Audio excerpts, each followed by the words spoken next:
I put the words, I hope you're not taping this one. I hope you're not taping this. This one's a little extra. But you put some of the words, condense 2 or 3 words together, so you're going to have to kind of just look at it. It wasn't written that way, typed that way. Mary Smith, it's not generic. And you know what? This is my testimony. I have been honored beyond belief. And I'm sorry I can't do this. I can't read it without crying because I relive it. And it's just so beautiful. Of all people in this world, I can't believe God came to me. But I prayed to him for 2 months while I was so sick to hold me in his arms. And believe it or not, he answered my prayer. It's called In His Loving Arms. And David was the one that I was trying to come up with a really nice name for it.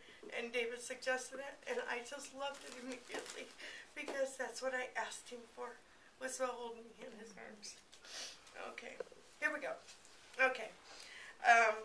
On July 9th, 2011, a neighbor of mine who was out of town asked me to check on his home for damage after a bad wind and rainstorm. I was climbing a retaining wall and lost my balance and fell on the back of my head.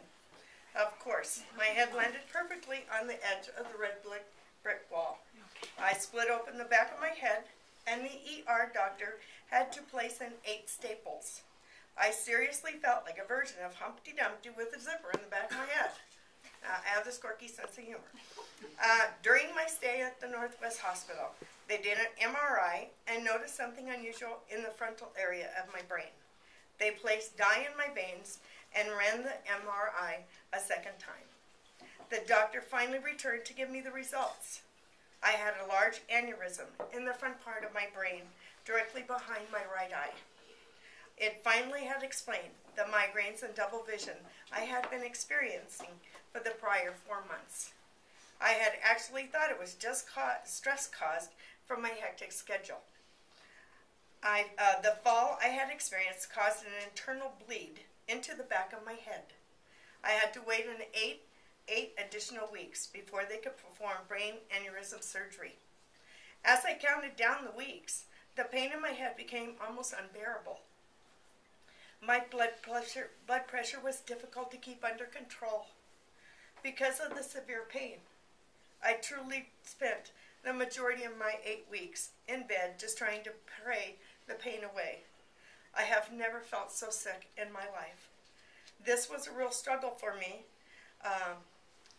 as I have always been very active and independent. For the first time, I had to depend on family and friends to take me to my doctor, weekly doctor appointments, pick up my prescriptions, and to even go grocery shopping. And I have to read it because my memory has been affected a little bit by it. Don't tell Fries that. I prayed several times a day to our Heavenly Father and asked Him to hold me in His arms and to guide my surgeons so they would have an easy time with the surgery. September 6th, 2011. I had to have emergency surgery for the aneurysm before my scheduled surgery date. I had a surgery called endovascular coiling. The doctor said my aneurysm was in the process of rupturing during the surgery and the stress level within the ER was intense. He also mentioned that if they had waited another hour or 2 to perform the surgery, the outcome would have been very different. My physician, Dr. Andrew Jorke, who performed the surgery, told me that they had to place in a stent that went through a 90-degree turn to turn of my aneurysm. They said they usually struggle to get it placed directly in front of the opening of the aneurysm. All the doctors were amazed as the stent flowed directly in the correct position on the very first attempt. Dr. Gorky said that it was almost like something had guided it into the correct position. Later, I was told that they had expected the surgery to last an additional 4 to 6 hours longer than it actually took. They were surprised at how smoothly the surgery went for the condition and the size of the aneurysm. 21 coils later, it was complete.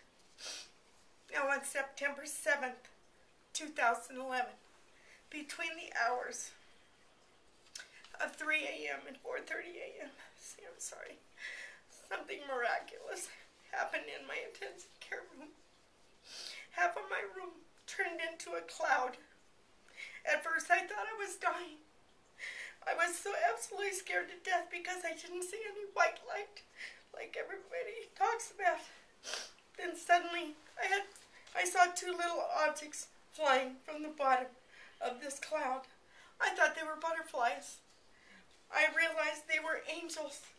They had a little dark spot they were carrying in the middle of their wings, which I realized must have been my spirit. I was being flown towards a platform where there was a huge chair. I could see the outline of someone sitting, covered in a long gown and long loose sleeves. At the top of the cloud was a beautiful ornate dome. It had the most brilliant light radiating from underneath. I have never seen anything shine with such brilliance. It was then that the angels placed my spirit in his arms.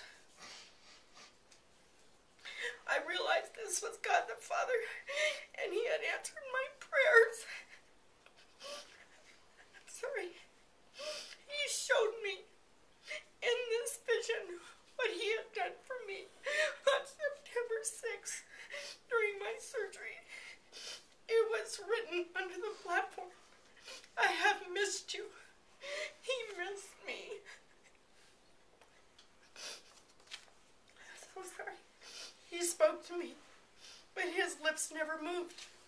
It didn't dawn on me then that he was communicating to me silently. It was in an arch shape above his head. He wrote, "Believe me when I tell you that today you are with your Father in his kingdom." He also revealed to me that he gave me gifts. He gave me gifts. I remember that I felt like a child, thrilled to death with presents. I told him, "You gave me presents?" I remember I was like a kid. Wow. I thought I was going to open something. What a surprise. I didn't. I could feel the joy he felt in presenting them to me. This time the words he wrote were in a sugar cone shape, and they went down like this, in a sugar cone shape.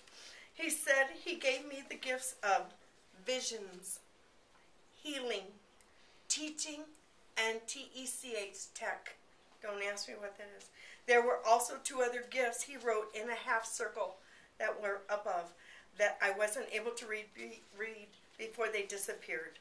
I'm not sure what kind of tech he gave me. Hopefully it would be technology. I am absolutely terrible when it comes to computers. Then God the Father smiled. You could see the love radiating from his eyes. It was like beams of love coming out. I had never felt so loved in my life. I remember thinking to myself, "Oh, this man loves me. Oh my goodness, he really loves me." I felt like I was crying within. Then suddenly I noticed that he had the most beautiful straight teeth. I was looking and admiring his smile and how beautifully straight his teeth were. As odd as it sounds, I'm always admiring people who have perfectly straight teeth. Crazy, huh? I always feel that they are so very blessed. For those who do not know me personally, I have this quirky sense of humor. So then, as strangely as it sounds, I thought to myself, boy, he has a great orthodontist. All of a sudden, his eyes crinkled up in the corners, as if something hit him funny.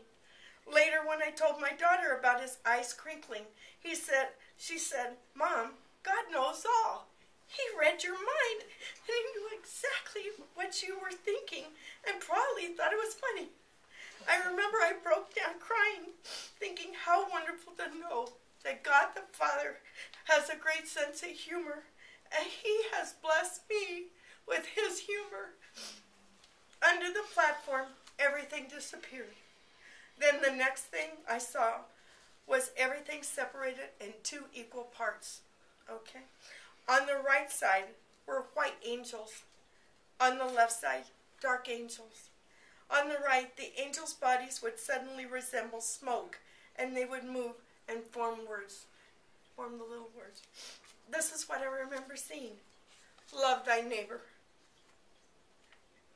Forgive thyself as I have forgiven you. Obey my commandments. Read my word, which is the Bible. Do not partake in gossip. Kindness. Kindness is the one word that was repeated over and over and over and went by. Remember my saints. And pious, which means devoutly religious. I had to look it up to make sure I was right on that one. The black angels made me feel drawn to what was written. This is what I remember seeing on that side. Adultery, gluttony, fornication, envy, jealousy, and conceit. I saw a very handsome man enticing me towards him. I was curious to see what it was all about. I felt extremely chilled and have never felt so frightened in my life.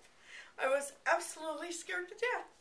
I then realized it was Satan, and he was pulling me towards him. I looked up at God the Father and I screamed, I want you, God the Father, I want you. All of a sudden, the dark angels disappeared, and they never returned. Thank God. I'm sorry. The scenario then disappeared, and out of the left side of the cloud came a white angel carrying Mother Teresa. I saw Mother Teresa. I remember I said to myself, oh my goodness, it's Mother Teresa. She was so young and absolutely beautiful. She didn't look like leather and all wrinkly like we remember her. She was young and beautiful, like I said. She smiled at me, and I thought she was thrilled to see me. Then the angels flew her towards the brilliant light and disappeared. I also saw St. Anthony and St. Jude. I have prayed in God's name for him to allow them to help me. St. Anthony is the saint for lost and found, and I think we're on a first-name basis. I'm always losing my keys. Then, without warning, the cloud changed again. The next thing I saw was this huge mountain with big, sharp rocks. It was such a rocky terrain that it would have been horribly difficult for anybody to climb. All of a sudden, standing there was Jesus with his crown of thorns and carrying his cross. I felt like I was crying uncontrollably. As I watched him struggle, you could see the terrible pain he was enduring. I told him how sorry I was that he suffered, and he died for me because of my sins. This whole scene here lasted for a while, and then just vanished. Then God the Father said, you have 3 days. And then written below that it says, you have a very difficult decision to make. Then September 10th appeared in my vision, and it was like a ticker tape. The date kept moving similar to ticker tape, going around and around. I was beyond confused. What was going to happen on that day? Would there be another 9/11? Was there something going to happen in our world? Something awful? The idea of not knowing really frightened me. Sometime during this whole experience, I had several nurses enter my intensive care room. I heard them say, Miss Smith, Mary. One young male nurse assigned to me, I won't tell you his name, I know it, that night was making fun of me. I'm sure it seemed strange and possibly funny to him that I was leaning away from the bed and staring over to the left side. One small nurse stood directly in front of me and looking at my face. I could see she was trying to figure out what I was looking at.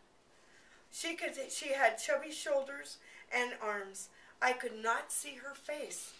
What I did see was God the Father through her face. All I could see the outline was her hair, but I saw God the Father through her face. I thought to myself, I can talk to the nurses later. How often do you get to speak to Almighty God the Father?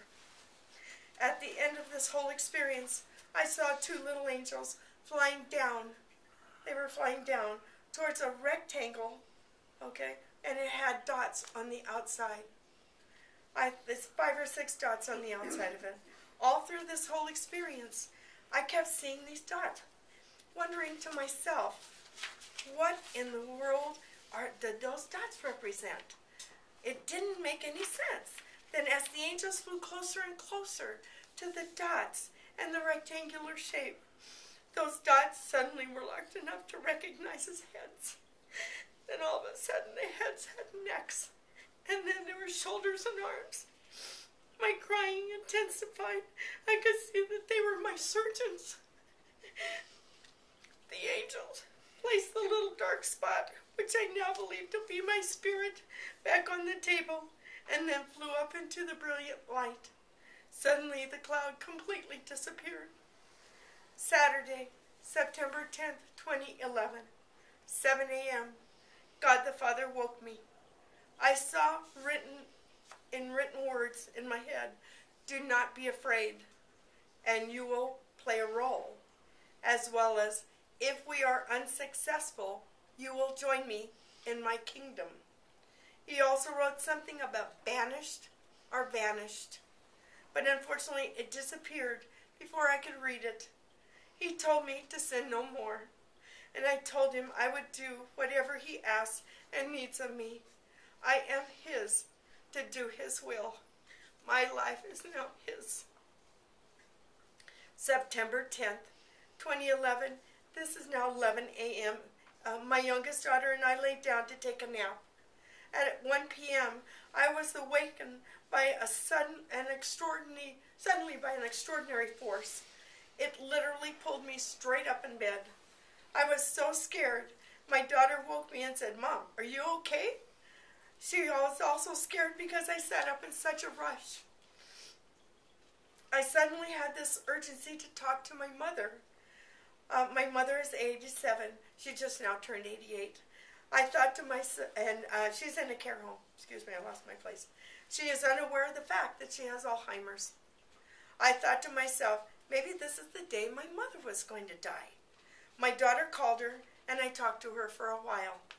I told her about seeing Jesus, but because of her Alzheimer's, she suddenly stopped, and she told me that she had to eat lunch. That's okay. My daughter went and picked my mother up from the care home, and she had dinner with my ex-mother-in-law, my 2 daughters, and myself. I wish I could remember this all. After dinner, I asked my mother-in-law if she had the sinner's prayer handy and if we could all say it out loud. We all said it together, and I had my mother repeat it too. I now know exactly what was to happen on September 10th, 2011. I gave my life to God, the Father. He, in return, made sure my mother was ready to enter his kingdom. I feel she must not have been ready before all this transpired. My mother, God the Father loved me so much that he made sure that I would have my mother with me when I enter his kingdom.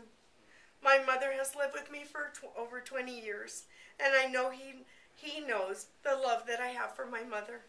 He did this for me because he loves me so much. This has been a life-altering experience. My purpose in life is this, to spread this story, his word. He asked me, and I will now glorify his word, glorify his name. I said it wrong. In my vision, I recall most profoundly of all, tell others so they will also believe in me. He also said, it is not your time, but soon. I also recall that I will not struggle anymore. Looking back now, I would have normally been panicked and concerned about trying to decide where I would come up with the finances to pay such a large medical cost. Weeks later, the hospital bill arrived, which covered the majority of the surgery. It was literally paid in full and partially written off, with an exception of my portion of $42 out of $136,000. I really hope that people will listen. I honestly feel something significant will be happening within our world in the very near future. People need to love, honor, and obey His commandments. I have delivered this story to you for a purpose to ask you, are you ready to enter His kingdom? Please pray to Him. Read His Word. Get to know Him as I have learned to get to know Him. Be kind to others. Love one another. That's what it's all about. He is giving us another chance to change our ways. God the Father loves each one of us. We are His children. I am currently recovering slowly.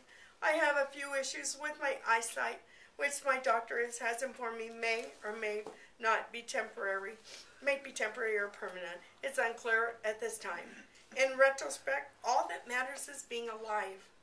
I have my mother, my daughters, grandchildren, and all my family and friends that I love and love me. This experience has blessed me unimaginably from beginning to end. I have this sense of urgency to spread this story. Please share this story with family and friends.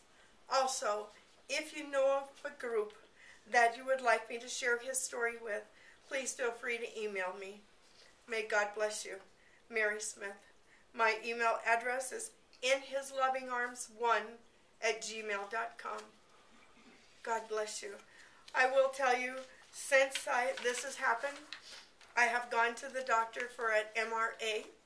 It's like an MRI. I have found out that my aneurysm, the filling, it's platinum inside of it, has shrunk and condensed, and the blood is now flowing back into the aneurysm. And I'm okay about it because I will be going through surgery again on Thursday morning at 8:30. If you would all be kind enough to say maybe a little prayer for me, I'd appreciate it. I know I'm in God's hands because He loves me. He's already saved me.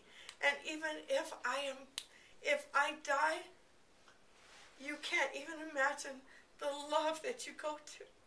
It is the most wonderful experience I've ever experienced. You think your parents love you? You can't even imagine the love that God has for you.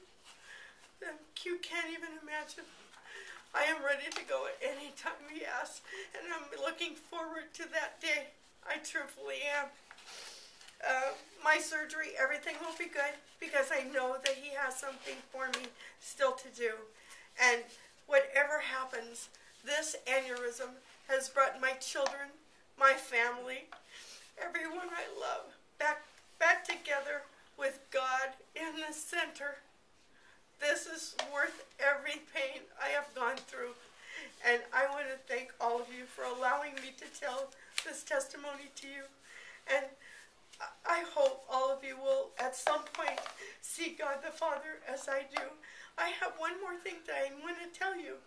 God the Father does not look like Jesus. He's so cute. He's so cute. He has a little round face and his hair is cut nice. And I thought to myself, boy, he's got a good barber, but I guess it never goes. But he has a really cute face, but he doesn't look like Jesus. When I first looked at him, I kept looking and I thought his face was long. I thought his hair was long. I thought he had darker complexion. And then all of a sudden it dawned on me, that's Jesus, his son. God the Father looks different than his son. And he's so the love. And you can just see how much he loves you. It's just absolutely unbelievable. God bless you all, and thank you for allowing me to tell this. Just say a little prayer for me. Thank you.